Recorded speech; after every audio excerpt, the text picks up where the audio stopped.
Welcome everyone. My name is Andrew Nyamayaro.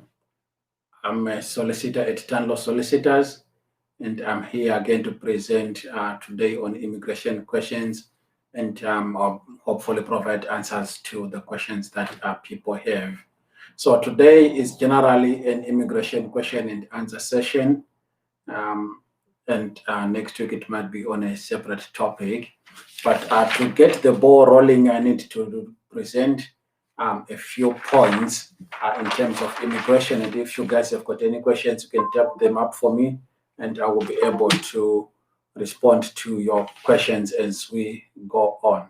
So today's special one on immigration. You've been asking questions, and I'll hopefully provide the responses that you're looking for. Normally, traditionally, the Home Office increases the fees. And this year, fortunately, the Home Office did not increase fees. The fees are normally increased in the first week or the second week of April, which is this month of the year. But fortunately, this year and last year, the Home Office did not increase the Home Office fees. Mainly maybe this year due to the difficulties that people had relating to COVID-19. This is very welcome news because the fees are very high. On average, a basic application will cost someone £1,033 each individual. And if there's a number of individuals in the family, they need to be multiplied by the number of people applying for the visa. So the Home Office fees have remained the same, which is good news. But as you would also know, the court held that it is unlawful for the Home Office to charge the current fees for children that are naturalizing or that are applying to become British citizens, whether they were born in this country or they are applying to become citizens after having been stayed here and they are naturalizing. That type of application, it normally costs around £350 to the Home Office, but so the rest of the money which they charge, which is around £1,000, goes towards making a profit for the Home Office. That is not welcome news in the sense that the Home Office ignored the directives of the court and they've maintained the fees. We had asked some of our clients to hold on the applications for the children, hoping that once the new tariff is introduced, the Home Office might have reduced the tariff, but they have not really reduced the tariff. The tariff is still the same for the children that are naturalizing as British citizens. For those people who cannot afford to pay Home Office fees, you can apply for what is called a fee waiver if you qualify for a fee waiver. Some applications do not qualify for a fee waiver. For example, if you're applying for settlement, you might not really apply for a fee waiver, although sometimes when you're applying for settlement under DV, domestic violence, you might not be required to pay the fees depending on your circumstances. So a fee waiver is whereby you can show to the Home Office that if you pay the Home Office fee, you are going to become destitute, or you are destitute and you cannot afford to pay the Home Office fees. So under those circumstances, you can be able to apply for a fee waiver. And the last few months, especially after the lockdown, the Home Office has been generous in fee waivers. Most people who are getting fee waiver applications granted because of these difficult circumstances. Most people were, some people were not affording to go to work because of child care issues, because they're at home, and also some people were also on furlough. So the Home Office has been generously giving people fee waivers. You might also consider legal aid where your case might qualify if you can be able to apply for exceptional funding under legal aid. So that is the big news for this week. Home office fees remain the same. The insurance health surcharge again remain the same. The insurance health surcharge is the fee or the money that you're required to pay for you to be allowed to use the NHS if you are on a limited leave to remain. So people who are on a limited leave to remain, they use the NHS on the basis that they've paid the HS, which is currently £1,560 per individual. So it's not per family, it's per individual. So if you have got 4 individuals that are liable to pay, then you have to multiply it by that figure as well. So the insurance health surcharge is still there, which is a tax most people are not happy to pay. It's a tax which most practitioners will believe it's unfair, especially that the person who's required to pay the IHS is also contributing national insurance and payee if they are employed to the HMRCE, and if they are self-employed, they are paying their taxes as well, but at the same time, they are then required to pay the IHS, which is ridiculous. The Home Office at the moment for most applications has suspended the priority or quicker decision process. Some applications are starting to go on the priority service, but mostly they suspended. Hopefully, maybe with the lifting up of the lockdown, it will be brought back again. But for you to use the priority route either in country or out of the country, you are required to pay an additional sum of money, which is around £800, for you to be able to use the priority service. So if you want your application to jump the queue, you want your application to be considered earlier than the rest of them, then you can you pay the £800 and it becomes a priority application where the application is can go that route. But at the moment, due to COVID, that was suspended. So the 800 is in addition to your normal home office fees, and it's in addition to your IHS.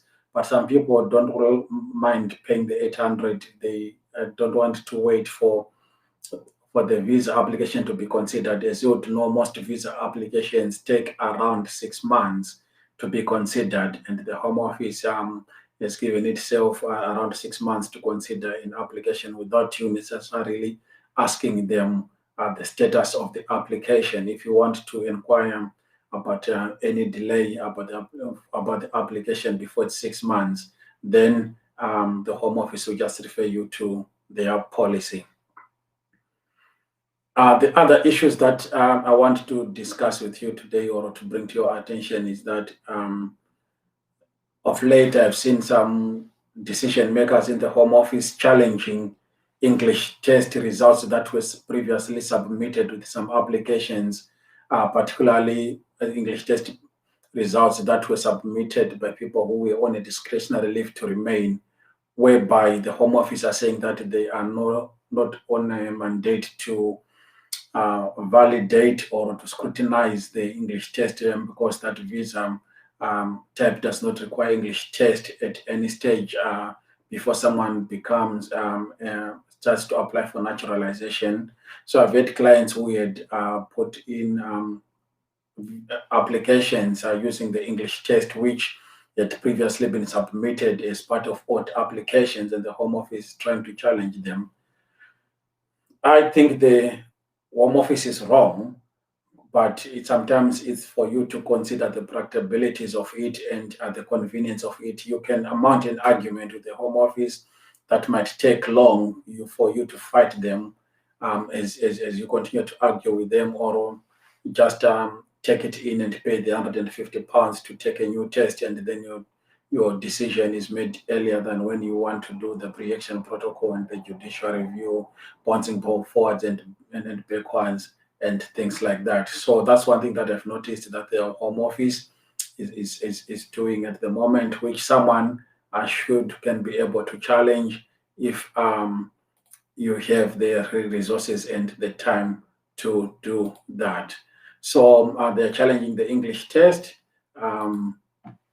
that it expired. The life in the UK test does not expire, so they can't challenge that. The life in the UK test will just continue as it is, even if you have done it so many years or time ago. So that was my brief presentation before I start looking for your questions. I'm not going to go into the questions, and then I'll answer the questions as much as I can. So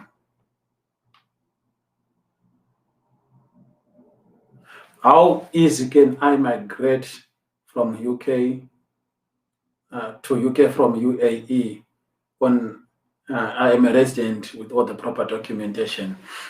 If you are migrating to the UK from another country, there's various routes that you can use to come to the UK, and it depends on the purpose and the nature of your visit. If you're coming for a visitor's visa, you want to come and tour England, you can come on a tourist visa, on a visitor's visa.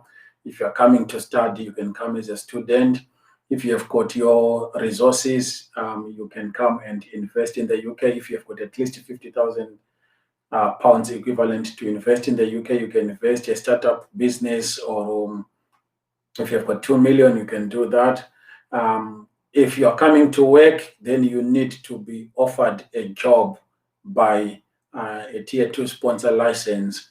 I'm receiving a lot of inquiries leading from last week's presentation. Tanlo Solicitors is a firm of solicitors. We deal with immigration, employment, civil litigation, wills, and so forth. We are not recruiters ourselves. We do have clients that recruit, and we do have clients that have applied or are applying for sponsor licenses.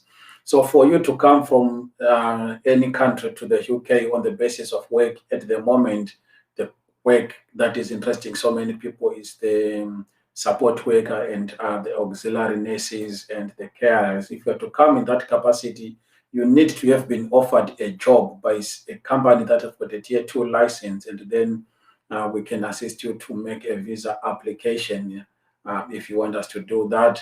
But you have to be offered a job, and they've given you a sponsor certificate for you to be able to come on that basis.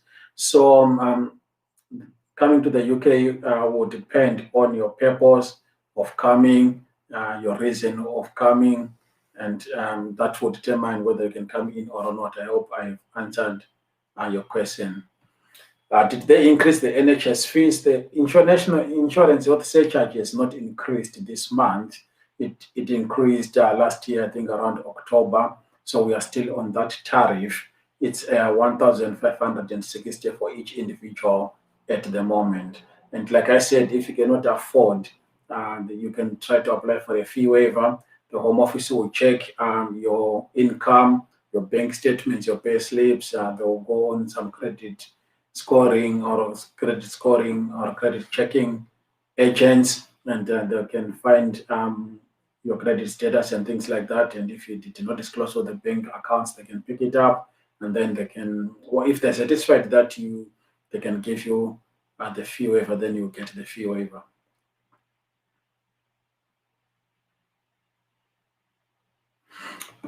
For you to apply for a fee waiver, the question is, how can one apply for a fee waiver if you cannot afford the fees?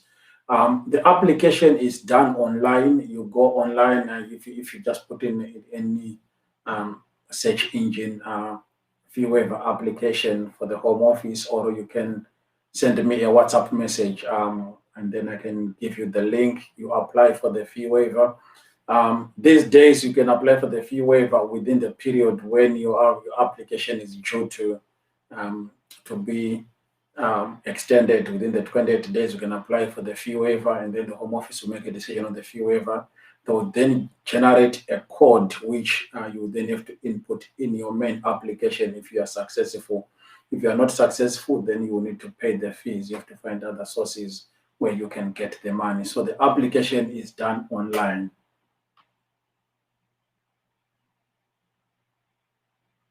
How easy is it now to invite someone from Zimbabwe to come to a graduation ceremony? So if you are inviting someone for a graduation ceremony, it's going to be a visitor's visa that you're applying for. The main challenge that Zimbabweans face for a visitor's visa is number one, if it's a young person, they'll say you are too young or you are young, we do not believe that you'll come back. So that's age is kind of a disadvantage to the young people, or if they're coming to the UK. And number two, they'll also look at whether or not you have got any assets or resources, or what I call the pullback factors to Zimbabwe. So they want to know if you are working, if you are studying, if you've got a business, if you are working. If you are working, maybe your employer can write a letter that you are on leave, you're expected to report back for work. If you're in business, you show them. If you've got resources, you produce your title deeds or your registration cards and so forth to show that you've got your resources. If you don't show that, then they will say that we believe that you're going to the UK, but you are not going to come back. So they will deny on that basis. They would also maybe want to see bank statements. And another challenge for Zimbabweans is that some people don't have traditional mainstream bank statements. They rely on mobile money wallet. So which, if I'm correct, they don't have bank statements as the traditional banks. So that's another challenge that people have. So depending on that factor or factors, then it is you'll be able to bring your guest to the graduation ceremony. Your university should write an invitation letter confirming that you're graduating, and that invitation letter will be part of your documents. And as you are also the person who's inviting your guest, you should also show that you have got the resources. If they don't have the resources to maintain them in the UK, because they don't want you to come in to become a burden on the system. So you can show that you've got the accommodation and you've got the money in the bank to look after your guests whilst they're here in the UK. And before the expiration of the 6 months, they need to go back to their home country. Otherwise, they also tarnish their own immigration history if they want to come back at some future date. And depending whether or not you have naturalized yourself as a British citizen, that might also, if you invite someone who overstays, I've heard one or two cases whereby the Home Office have said you are not a person of good character because you invited the person who overstayed, they didn't go back. So you need to do 10 years before we can naturalize you as a British citizen. It's something that you can challenge if you need to. So yeah, so those are the factors in relation to the visitor's visa for someone wishing to come to a graduation. In total, how much is it to apply for naturalization? Naturalization, you are looking at around £1,389 to naturalize as a British citizen, as an adult, as a child. I believe it's £1,012 to naturalize as a child. Give or take, those are the figures if you want to naturalize. That is per individual. Someone is also commenting that they just paid £2,408 for indefinite leave to remain, and an additional £112 for biometric. Yeah, those are around the figures that they are charging for indefinite leave to remain, which is also known as settlement. So if you are going on settlement, those are the kind of figures that you expect to pay per individual. Want to come to the UK, how can you help me? My contact details are on the screen. You can also send us an email. My email is Andrew, ANDREW, @tanlaw.co.uk, or send me a WhatsApp message, or go on our website, and then there is an email which is there. It's too much of a general question. If you want to come to the UK, on what basis, for what reason, for how long, all those determine the advice that I have to give you.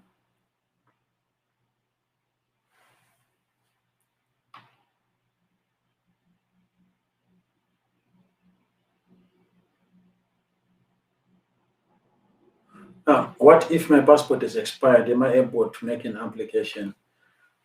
So you can be able to make an application when your passport is expired. Ordinarily, the Home Office expects you to have a valid passport, but for various reasons, people might not have a valid passport. For example, the past 12 months, people were not able to travel to Zimbabwe or to there was lockdowns internationally and so forth. So that can be a reason why someone did not have a valid passport. Some people have claimed asylum and they cannot have a passport of their home country. And some people, I've got clients who came here when they were young adults, when they were young children actually. They came here maybe under the age of 10. Now they are adults and they don't have even a Zimbabwe national ID, which would then allow them to get a passport and so forth. So, for many reasons, so many people cannot really have the valid passport. If you don't have a valid passport, you need to give a reason why you don't have the valid passport. And if you've got a national ID card, you can submit your national ID card in place of the passport and also explain why you don't have a passport. If you are in the UK and if you are able to do so, you can go to the embassy in London and maybe apply for your passport from there.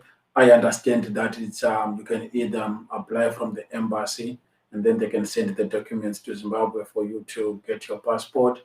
Or once they've done the paperwork for you, they can give you the paperwork and you can appoint someone to be your attorney using a power of attorney to then go to the registrar in Zimbabwe and apply for the passport on your behalf. So if you go that route, you need to do a power of attorney to appoint someone to assist you when you are still there. So yes, it's possible to make an application without a valid passport. You might get some questions or queries from the Home Office, but if you respond to them, you should be able um, to deal with the situation in that regard.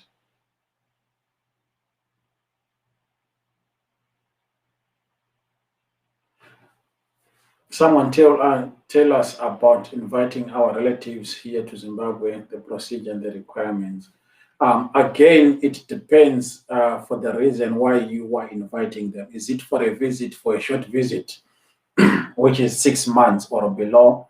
Is it that they are coming to join you as a family under the family route, or are they coming to study? Are they coming? Are you helping them to invest in the UK and so forth? So it depends on the route and the reason and the period that they are coming to the UK. But if it's a visit, then it's under the Appendix V in the immigration rules, whereby you have to show that they're just coming for a short period. They've got intention to return to their home country. You've got the resources to care and cater for them whilst they are in the UK and so forth. The visitor's visa has got quite a high rate of refusal, but you can challenge it under the administrative review and judicial review.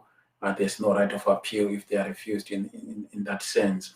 But if it is an application on the basis of family, then it will depend on if they're a child or if they're your spouse or partner or if they are an adult dependent relative and so forth, adult dependent relative, and inviting your parents who or your close ones who are over the age of 65 and they've got healthcare problems. They cannot they cannot do personal care for themselves and they rely on you.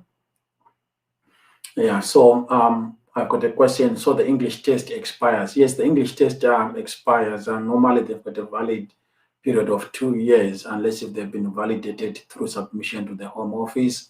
And the English test has got also different levels. So sometimes when you come to the UK on a spouse visa, you have got the A1 um, English test, and then when you extend, you get the A2 English test. And then when you do naturalization and settlement applications, they want you to do a B1 or a better application. So you might be going stage by stage with the different levels of English, and they will also expire as well. But the life in the UK test one doesn't expire.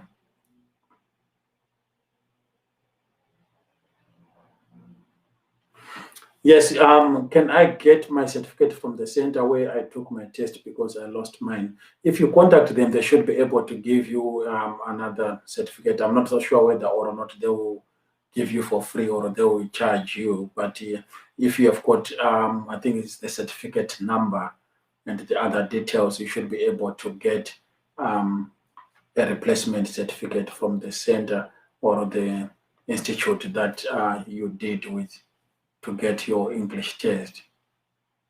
If I work for the NHS, do I still pay for IHS? That's an interesting question. We would all remember that last year the government promised to waive the IHS fees for healthcare workers. However, the government did not apply that fee waiver of the AIHS to all the workers in the healthcare sector. We had anticipated and expected that anyone who worked in the healthcare sector would get the fee waiver for the IHS and the reduced fee for the home office fee. It turns out now that it's only the tier two based people who work in the healthcare sector that have benefited. So instead of paying the full amount of the home office fee, they pay around a third of the home office fees, and the fee, the IHS, is waived. Even at one time during the strict lockdown, the home office was writing emails and extending their visas by email without paying anything at all. But at the moment, the fees advertised are about a third of the normal fee, and the IHS is waived. So if you are working in the NHS and you are on another type of visa, for example, you are on a family visa or you are on a private life-based visa, then unfortunately at the moment you will still have to pay the IHS, and unfortunately you still have to pay the full fees of the home office. Unfair as it is, maybe someone can challenge it if they get the resources to lodge a judicial review or something to challenge it. But as it stands, that's what it is. So if you're not on a tier two um, visa, then mostly you are to pay the IHS and the home office fees at full value. The English test on average is valid for about 2 years.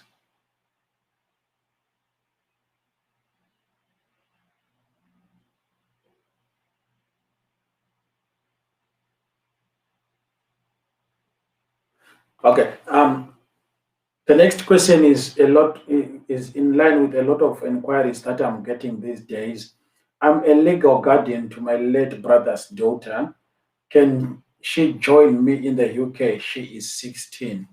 If you are the legal guardian of a minor child, ideally you can be able to apply for their visa as a relative. They'll come to you to join you as a relative. They'll be joining a relative, so you can under 297 immigration rules, you can be able to make them join you. Um, at the moment, some people are getting a guardianship court order in Zimbabwe. You go to the court, you are declared the guardian. If the parents are not there or for whatever reason that the guardianship court has considered, once you get your guardianship order, then you can make an application on that basis. Some are using an guardianship affidavit, but I think a court order obviously makes more weight or with an affidavit, then you show that you are the person who has got sole responsibility or you have got responsibility for that child. You meet all the other requirements of the immigration rules, and then you should be able to invite that child to come and join you. You might consider instructing a social worker, a qualified social worker who has done the reports for the Home Office to do an assessment and to submit the social worker report in line with the financial information, the relationship information, the eligibility information, and the rest of it. So, in a nutshell, the answer is yes. Your evidence then makes it whether or not that will be successful. So you can invite the child of a brother, a sister, or someone whom you have been responsible for legally.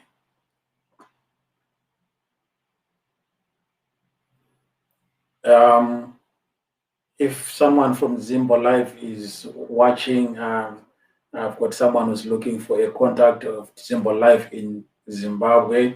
So Zimbo Life, you can pin your contact details for someone who is in, wants the details for Zimbo Life in Zimbabwe, or just send me a message and then I will forward it to the relevant people who will get in touch with you. Someone is asking for contact details for Zimbo Life in Zimbabwe.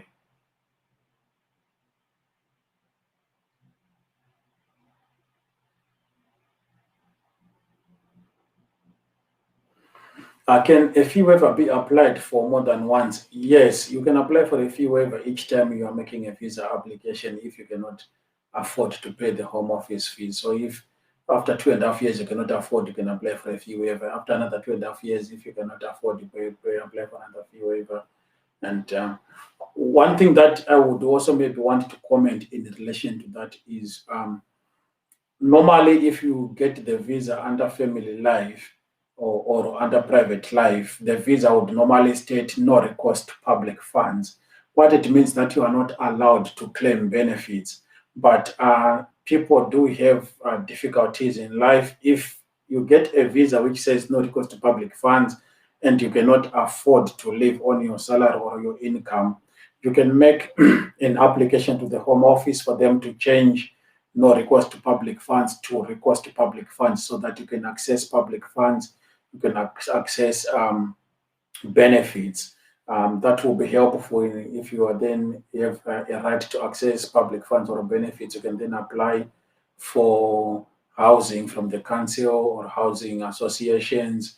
You get benefits from DWP, and your children can also start getting free meals in school and so forth. So if you are facing financial difficulties and you've got a visa access not recourse to public funds, consider making an application to the Home Office so that then no recourse to public funds can be removed and you can be allowed to have recourse to public funds. I'm just having in mind a situation whereby someone is maybe a single parent with 2 or 3 children, and you are not able to work full time. You're working maybe 16 hours or less, and you are having difficulties.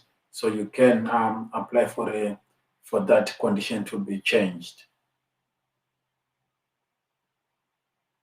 Are they still deporting people to Zimbabwe even if they are listed as a red zone? I haven't heard of any deportations of late. I'm not so sure if they are still deporting, and I know that deporting people or removing people from the United Kingdom had kind of been suspended because of the lockdown.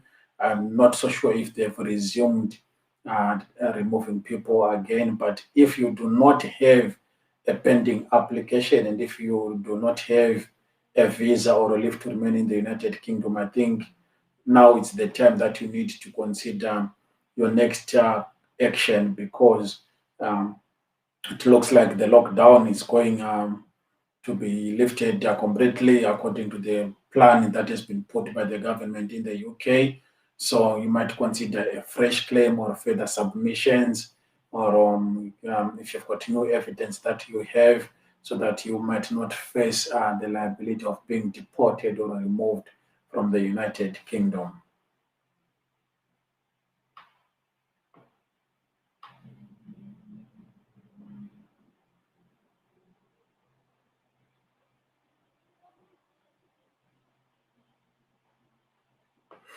For a spouse, does the 6 months bank statements have to be in the continuous 6 months even during the pandemic? So the requirement of the 6 months, yes, it still continues to be the 6 months prior to the application or preceding the application, and the letter of the from the employer will also be within the 28 days preceding the application. So 6 months bank statements, 6 months pay slips are required. But however, if you had financial problems due to COVID, the Home Office had kind of relaxed that requirement. You need to show that you were impacted or affected by COVID, and then you submit the information or the evidence of the impact COVID had on your financial resources. If, for example, your business was closed because of the lockdown, non essential business, and so forth, or you're working for a non-essential service and you're on fail, or you're on 80% income at the moment, or 60%, depending on what it is now, then you can submit all that information. If you were pregnant or things like that, you can submit all that information, and the Home Office will consider it. But in terms of the evidence, then yes, you can submit that evidence of financial, for the financial requirement. Ordinarily, if it's an application for a spouse and you're sponsoring it, they would expect you to have earned 18,600 in the preceding 12 months. But if you're employed, you submit evidence for the 6 months if you're employed by the same employer for the past 12 months or more. If you move the employer, the requirements are a bit different, but you can submit evidence of 12 months to show that you were in receipt of the relevant sufficient income from your employer. Should the 6 months bank statements be stamped by the bank? No, it's not a requirement anymore for it to be stamped by the bank. Most bank statements these days are online, so most people just download their bank statements online and then send them to the Home Office. The system for the application these days is that you make an application online on the gov.uk website. You complete your application on that website. You pay for your insurance health surcharge. You then pay for the visa fee.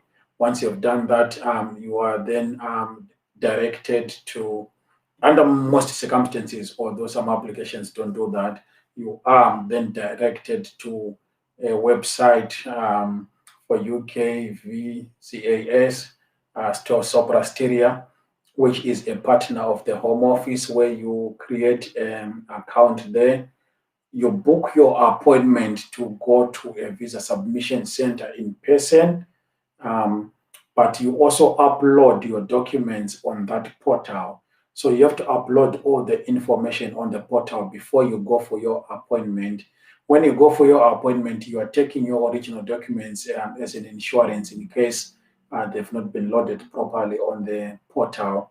All they need to see is maybe things like your passport and the English test if it's a requirement, or OTB test if it's a requirement, and so forth. So you don't really need to have original documents necessarily per se these days, because you can download them online, you can upload them on the portal. They don't need to be stamped, and all the information will be on the portal. And once your application is successful, then they can post out the biometric card to your address. So the online downloads are sufficient. If you've got the online banking, that is sufficient. And also, one thing that I need to comment on is that some people used to have their indefinite leave to remain on an A4 piece of paper. Some had it stamped in a passport, and the passport has since expired. And if you're in such a situation, you have to consider either getting applying for a biometric card, or if you now qualify for naturalization, you might consider to naturalize as a British citizen.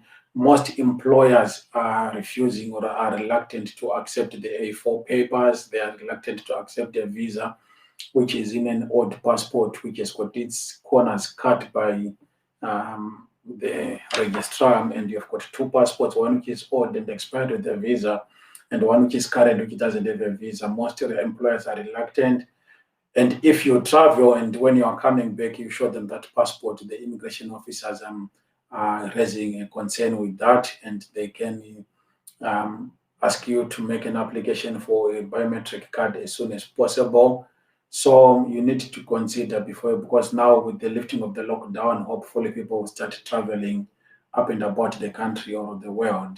So you need to consider getting a biometric or naturalizing as a British citizen. What are the requirements to do a child naturalization? A child naturalization, they will fall mainly under two categories. The first category is where a child was born in the United Kingdom and they've spent the first 10 years of their life in the UK, and now they are naturalizing because they've spent the first 10 years in the UK and they've been here. It doesn't matter whether or not they've got immigration status or they don't have immigration status, they can still naturalize as British citizens. So the evidence that you will need is things like the birth certificate, the birth registration book. It used to be red. Most of them are still red until now. Some have got different colors. The letters from the school or a GP or a dentist, school reports and so forth. Those are the kind of information that you might need to submit. And if you are relying to make an application on that child, once the child naturalizes and you are the parent of a British citizen, you can then make an application as a parent of a British citizen if you want to use that route, if you didn't have left to remain yourself. The other way a child can apply for naturalization is when they've got the same papers with their parents and they're following the same route with their parents, and the parents are also naturalizing, and then the kids are also naturalizing. So they can naturalize, produce the same information, and also the information to show that the parents have got indefinite leave to remain and so forth, so they can naturalize. Once a parent has got indefinite leave to remain and they give birth to a child, or they've got a new baby in the family, that baby is a British. If the parents have got indefinite leave to remain, if the parents are British, then the parent obviously it's British. But if you've got indefinite leave to remain, you don't need to naturalize that child. The child is a British citizen. You just need to make an application for the first passport for that child. So those are, in brief, the requirements of someone who wants to make an application for naturalization for British children. How long does it take to get a confirmation letter from the Home Office when granted your visa on your appeal, please? Okay, so when you go for appeal and your appeal has been successful, um, the Home Office, on the face of it, you have got a right of appeal. So they can make they can make an application to the upper tribunal through the first tier tribunal in the first instance for them to have the application. They will be challenging the decision of the first tier tribunal, so they can make an application for permission to appeal to the first tier to the upper tribunal. So they do it in the first tier tribunal. If they are not successful, they will then attempt again in the upper tribunal. So from the date that you are given your decision by the first tier tribunal, I would say you need at least a month or so before you can make sure that the Home Office has not challenged the decision of the first tier tribunal. If they've challenged it, then you wait. But if you have not challenged it, if they've not challenged it, they've not written to you that you have not yet from the court, then you can then contact the Home Office.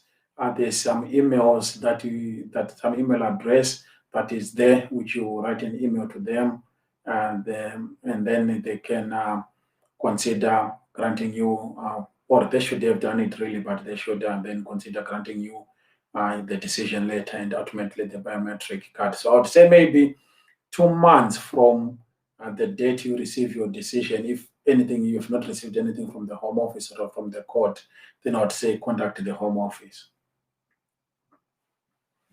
Okay.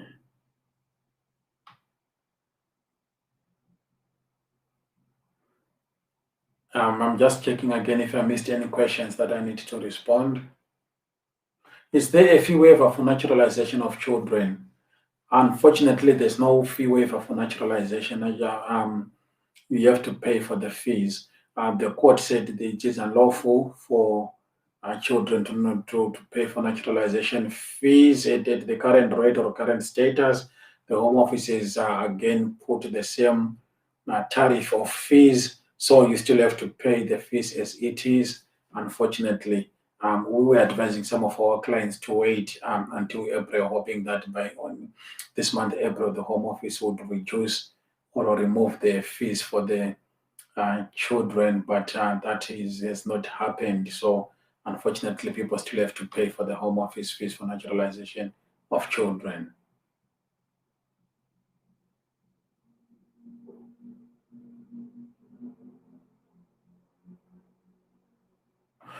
If the child under me, um,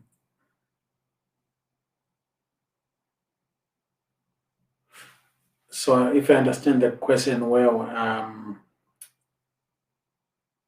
someone is got 2.5 years visa, and the father's got British naturalization, and he's got indefinite.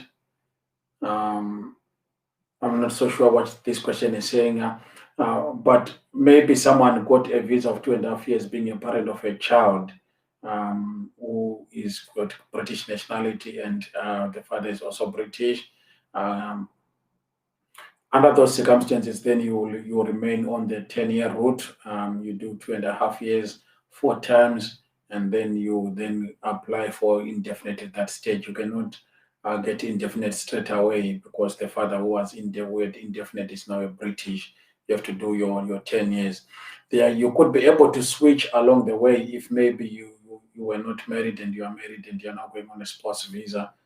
Whether or not that will be beneficial will depend on the circumstances, because you might be able to knock off a few years if you go from the 10-year route to the 5-year route, but it's all a matter of just calculating whether or not there's any benefit in terms of the time or in terms of the cost, because the cost must still be the same, although you might reduce the time that you might be on the route.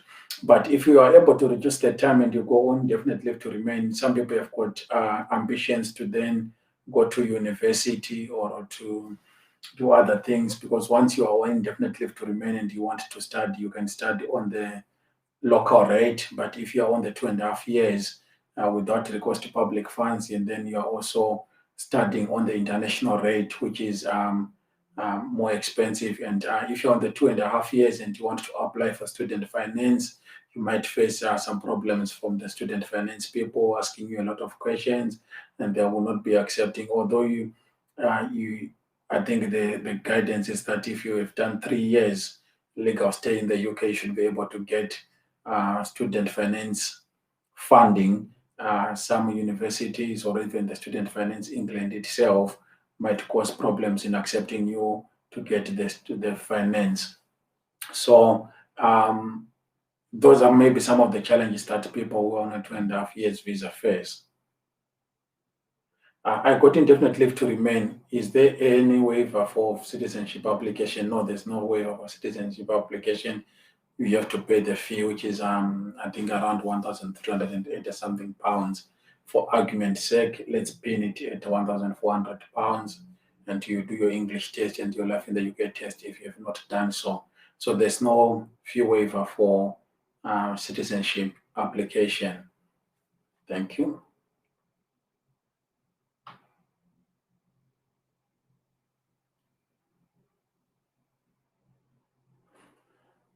I think I've been able to answer a lot of the questions that have been asked today in our question and answer session um, in terms of immigration. Um, Let me just check if there's anything else. No, that's there's nothing left.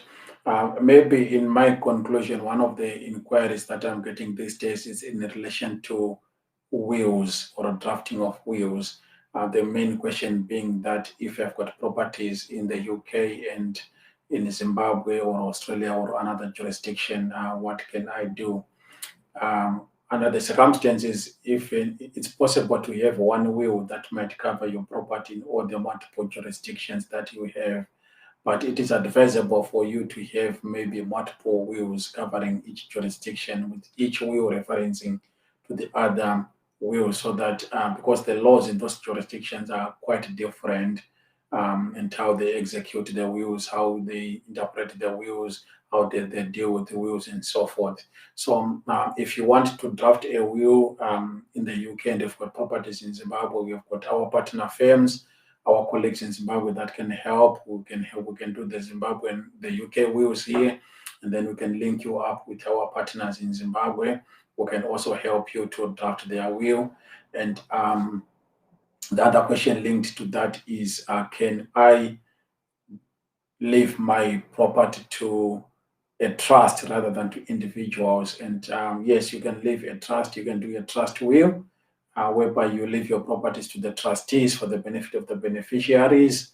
And the property is not necessarily given to each individual, but to the individuals. Your children will be beneficiaries, your grandchildren will be beneficiaries, and the trustees will be managing the trust on behalf of them. They've got the right to manage, keep, or dispose of the assets according to their trust powers. So, if you want a will, we can also be able to help you to draft a will, or to signpost you to the relevant people who can also help you with a will in Zimbabwe. Can I apply for citizenship for my children if I've got indefinite leave and I am not naturalizing myself? Yes, definitely you can do that. If you want to do that, you can apply for their citizenship, even if you don't want to naturalize yourself. So you can apply for your children. There's nothing to stop you as long as they meet the requirements. And the fact that the parent has got indefinite leave to remain gives them a right to apply for naturalization. So you can apply for naturalization for your children.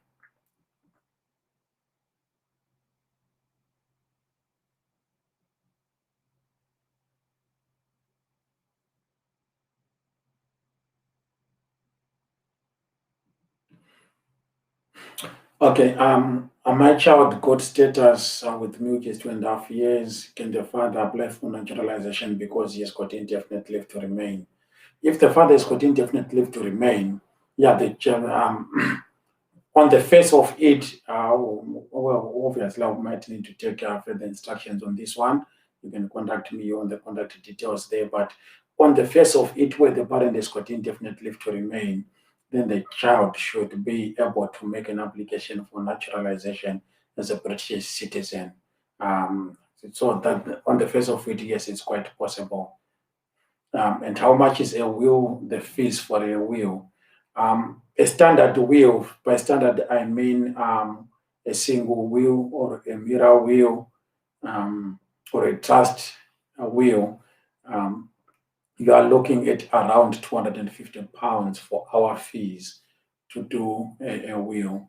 And if you want it to be stored with a will storage place other than ourselves, they charge around £40 a year, I think.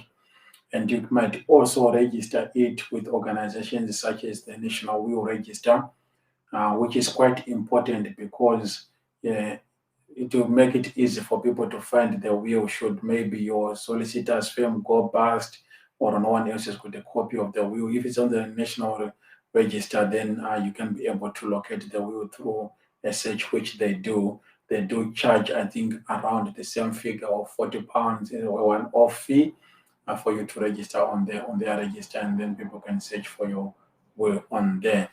I understand in Zimbabwe you can also deposit a copy of your will or register a copy of your will with the Master of the High Court. I believe the fee should be around $5 US.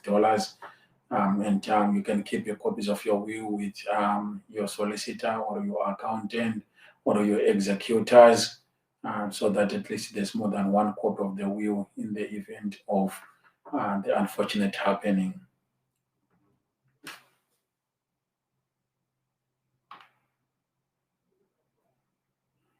So I'd like to thank you all for engaging with me in this session. We've come to the end of our session.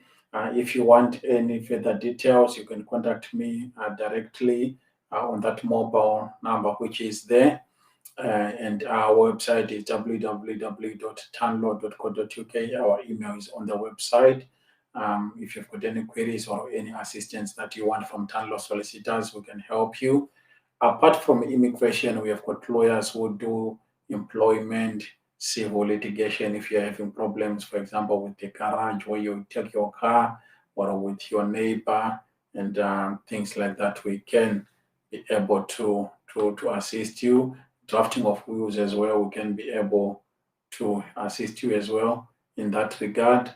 So it's not only immigration.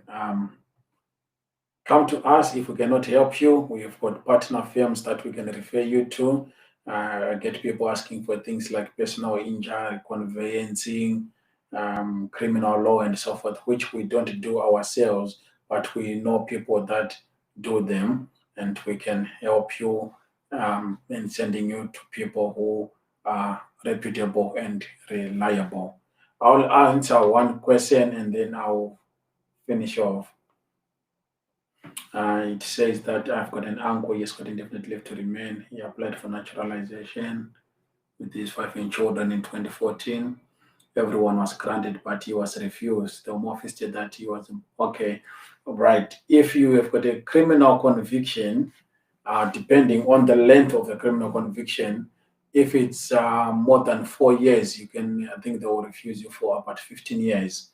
So a criminal conviction, if possible, it's a no, no, no, no, don't get convicted, because criminal conviction will affect your application not only for naturalization, even for settlement as well. You might have your settlement revoked, or you might have your visa revoked, and you are put on 2.5 years or even less until you are rehabilitated in terms of the rehabilitation of criminals. That would depend on whether the conviction is it for 6 months or under 12 months or under 4 years, over 4 years. I think it's over 15 years that you cannot naturalize.